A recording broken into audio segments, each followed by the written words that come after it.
Kryetari i Partisë Demokratike Sali Berisha njoftoi nisjen e një platforme parlamentaro-qytetare përpara kryeministrisë, duke prezantuar këtë veprim si një kundërpërgjigje ndaj vendimit të majorancës për të kaluar direkt në votim ligjin e barazisë gjinore, pa lejuar diskutime në parlament. Qeveria u miratua pa debat, programi i saj pa debat, buxheti dje pa debat, të gjitha pa debat.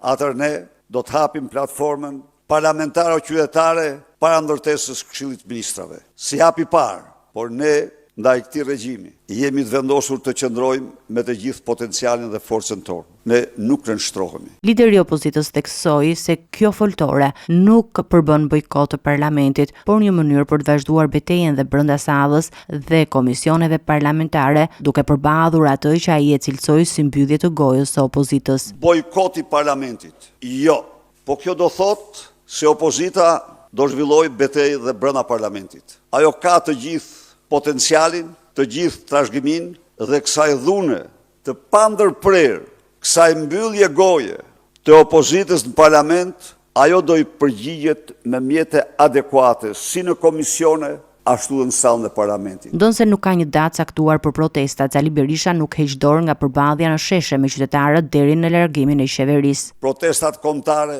janë tejet të vonuar dhe shpejti do komunikojmë para jush protestën e parë kombëtare dhe pastaj në vazhdim, ku ftojmë të gjithë ata qytetarë që janë të gatshëm të luftojnë për votën e lirë. Ndërkaq, lideri i opozitës lajmëroi se betejë kundër ligjit të barazisë gjinore nuk ka marrë fund. Partia Demokratike nuk pajtohet me këtë ligj. Do ndërmarrë të gjitha hapat kushtetuese, do rikonsideroj referendumin dhe çdo gjë të mundshme të nevojshme për anullimin e këtij ligji, i cili në fakt përmbys rendin juridik të shtetit shqiptar, mbasi rrëzon të paktën 4 nene, 18, 22, 24 dhe nenin 54 të kushtetutës. Pasi rrëzon kodin e familjes, rrëzon kodin civil, kodet pra të cilat përbëjnë bazën juridike të shtetit. Opozita mbetet e vendosur në qëndrimin e saj kundër ligjit, duke theksuar se ai dëmton familjen dhe shoqërinë shqiptare.